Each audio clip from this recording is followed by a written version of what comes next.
यीशु मसीह के नाम से अस्सलाम वालेकुम।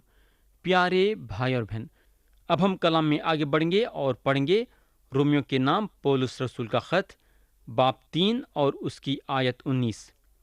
यहाँ लिखा हुआ है, जहाँ पौलुस बोलते हैं, अब हम जानते हैं कि शरीयत जो कुछ कहती है उनसे कहती है जो शरीयत के मातहत हैं, ताकि हर एक का मुंह बंद हो जाए और सारी दुनिया खुदा के नज़दीक सज़ा के लायक ठहरे।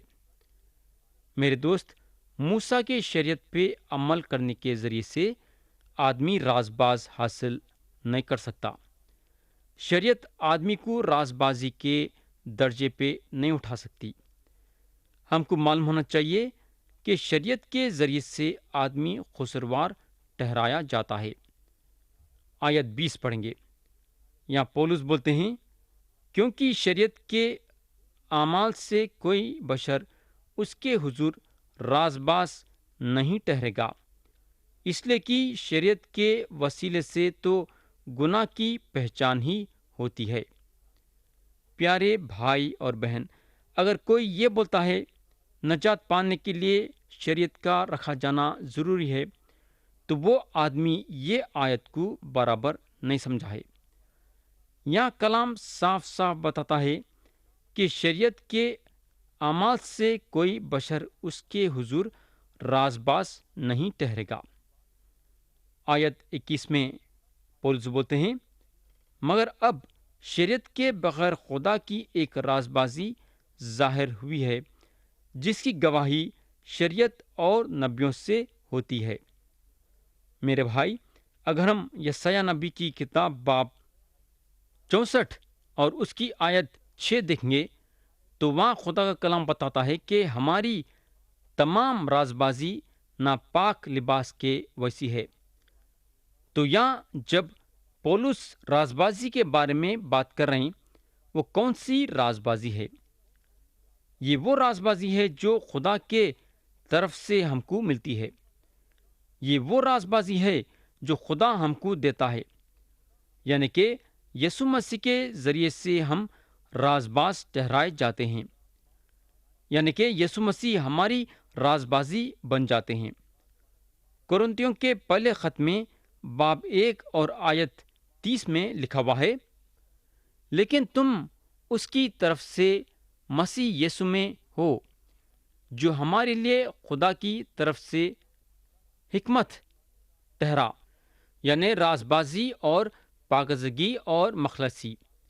इसके अलावा हमको कुरिन्थियों के दूसरे खत में बताया गया है, जहाँ बाब 5 और आयत 21 में लिखा हुआ है, जो गुनाह से वाकिफ न था उसी को उसने हमारे वास्ते गुनाह ठहराया, ताकि हम उसमें होकर खुदा की राजबाजी हो जाएं।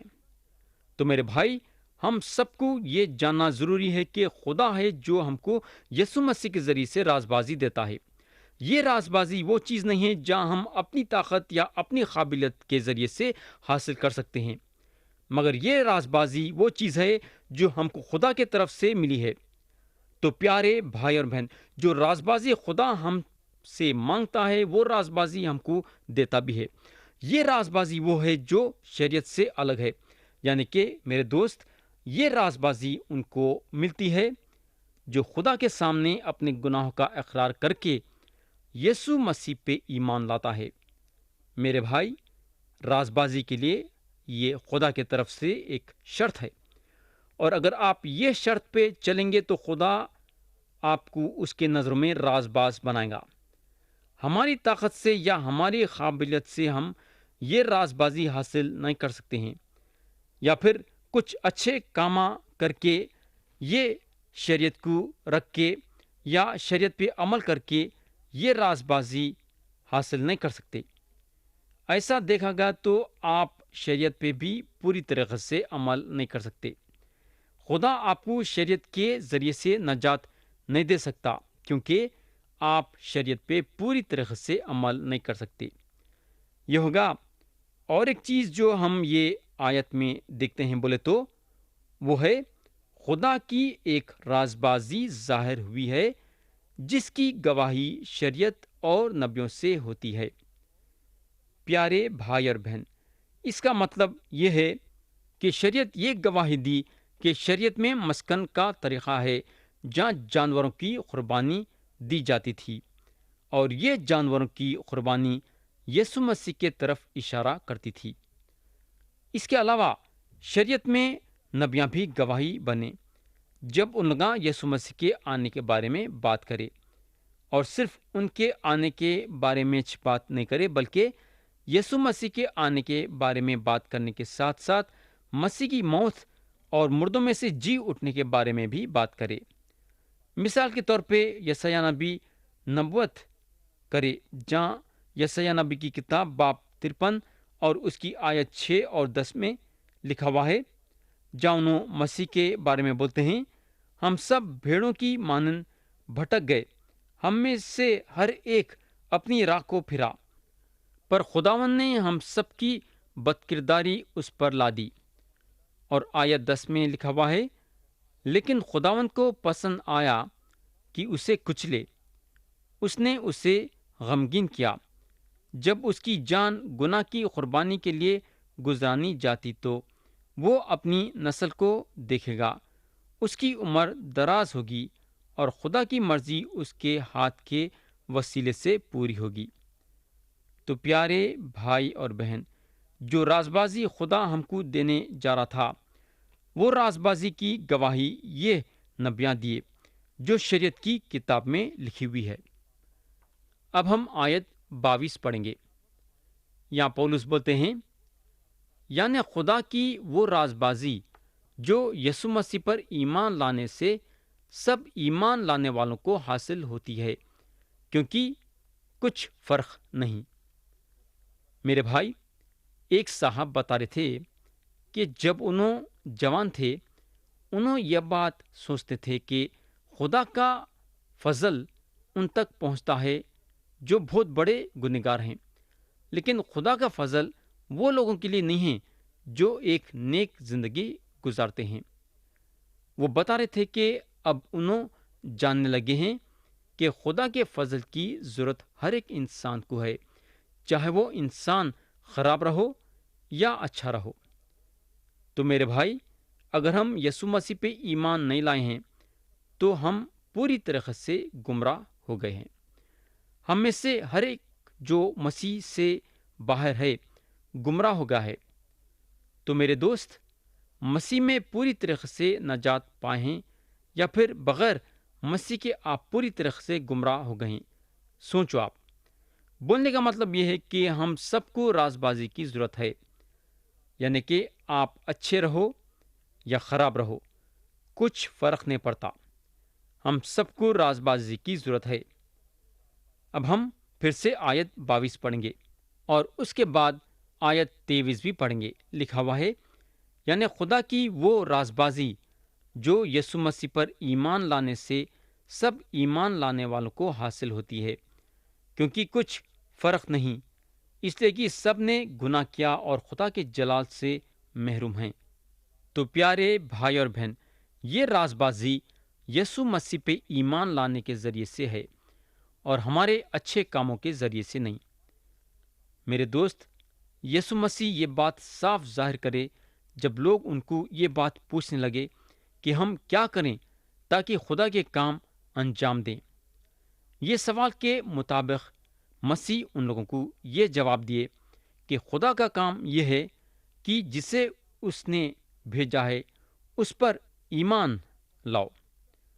یہ رازبازی حاصل کرنے کے لیے جو خاص بات ہے کہ آپ کے ایمان کے طاقت سے یہ رازبازی حاصل نہیں کر سکتے۔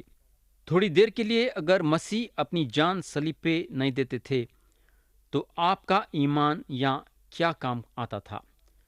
یسوع مسیح پہ ایمان لانے کے ذریعے سے آپ نجات پاتے ہیں۔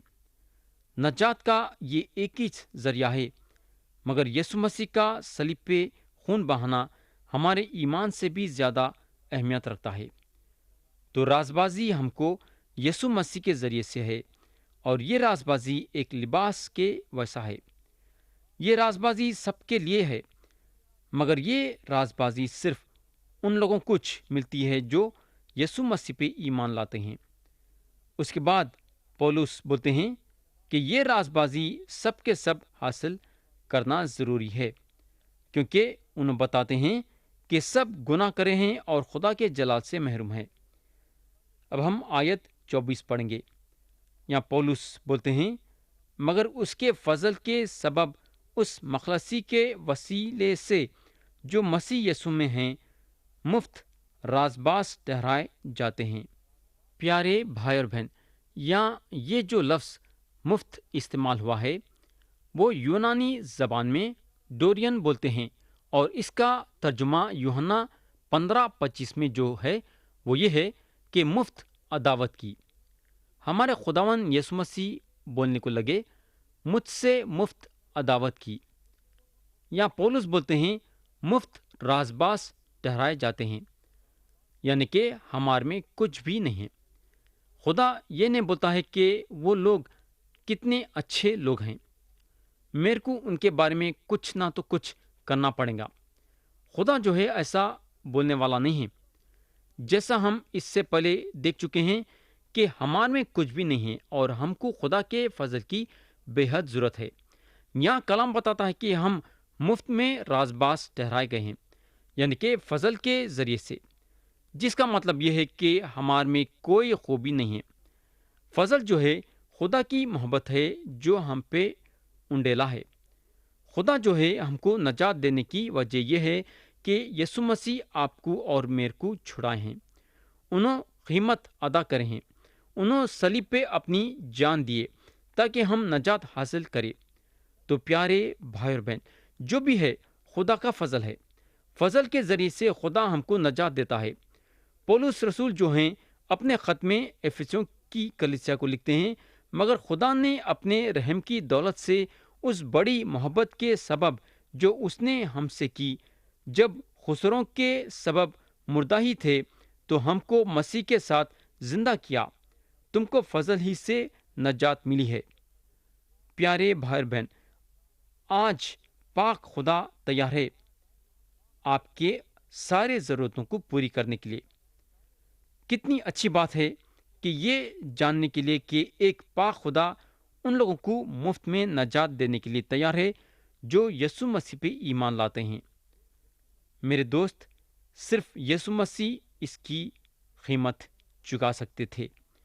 अगर हम आमाल की किताब बाब 4 और उसकी आयत 12 देखेंगे तो पतरस रसूल इसराइलियों के सामने बोलने को लगे, और किसी दूसरे के वसीले से नजात नहीं, क्योंकि आसमान के तले आदमियों को कोई दूसरा नाम नहीं बख्शा गया जिसके वसीले से हम नजात पा सकें। अब हम वापस रोमियो के खत पे आएंगे और पढ़ेंगे बाब 3 और उसकी आयत 25 और 26। यहाँ पौलुस बोलते हैं, उसे खुदा ने उसके खून के बाइस एक ऐसा कफारा ठहराया जो ईमान लाने से फायदामंद हो, ताकि जो गुनाह पेशतर हो चुके थे और जिनसे खुदा ने तहम्मुल करके तरा दी थी, उनके बारे में वो अपनी राजबाजी जाहिर करे, बल्कि इसी वक्त उसकी राजबाजी जाहिर हो ताकि वो खुद भी आदिल रहे और जो यीशु पर ईमान लाए उसको भी राजबाज ठहराने वाला हो। तो प्यारे भाई और बहन, यहाँ अगर हम देखेंगे तो यहाँ लिखा हुआ है उसके खून के बायस। खून जो है मसीह के ज़िंदगी के बारे में बात करता है, और खुदा का कलाम इब्रानियों के ख़त में बताता है कि बग़ैर खून बहाए माफ़ी नहीं होती। मसीह के खून की हम कीमत नहीं लगा सकते, वो बेश कीमत है।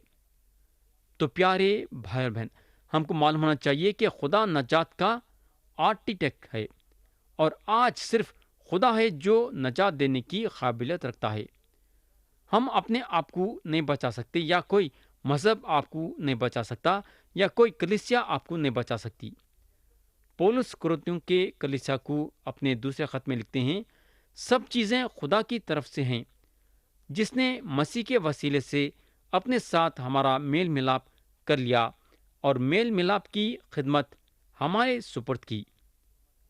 तो खुदा ये काम करा। खुदा अब हमको میل ملاپ کی خدمت گزاری دے رہا ہے، اور پاک خدا جو آپ سے اور میرے سے مانگ رہا ہے وہ یہ ہے کہ ہم اس کے ساتھ میل ملاپ کر لینا۔ آپ کو جو ہے خدا کے دل کو نرم کرنے کے لیے کچھ بھی کرنے کی ضرورت نہیں ہے۔ پیارے بھائی اور بہن، ایک صاحب تھے جو سالوں سے خدا کی خدمت گزاری کر رہے تھے۔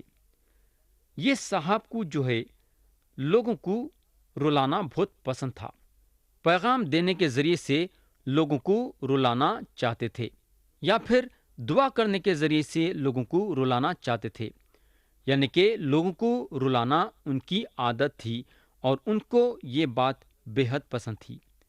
ایک دن یہ صاحب کے دوست یہ صاحب کو پوچھنے کو لگے کہ خدا کے دل کو نرم کرنے کے لیے آپ کو کتنے آنسواں بہانے کی ضرورت ہے۔ جب یہ صاحب اپنے دوست کے منہ سے یہ بات سنے تو بگڑ گئے۔ پیارے بھائی اور بہن، ہم کو معلوم ہونا چاہیے کہ ہمارے آنسواں بہانے کے ذریعے سے ہم خدا کے دل کو نرم نہیں کر سکتے، کیونکہ خدا کا دل ہمیشہ سے نرم ہے۔ شروع سے ہر ایک انسان کے ساتھ نرمی سے پیش آیا ہے۔ میرے دوست، خدا کا دل شروع سے نرم ہے۔ آپ کو بس یہ کام کرنا ہے کہ اس کے پاس آنا ہے اور مسیح پہ ایمان لانے کے ذریعے سے اس کے ساتھ میل ملاپ کرنا ہے۔ یہاں خدا کا کلام صاف صاف بتاتا ہے کہ ہم خدا کے ساتھ میل ملاپ کر لینا۔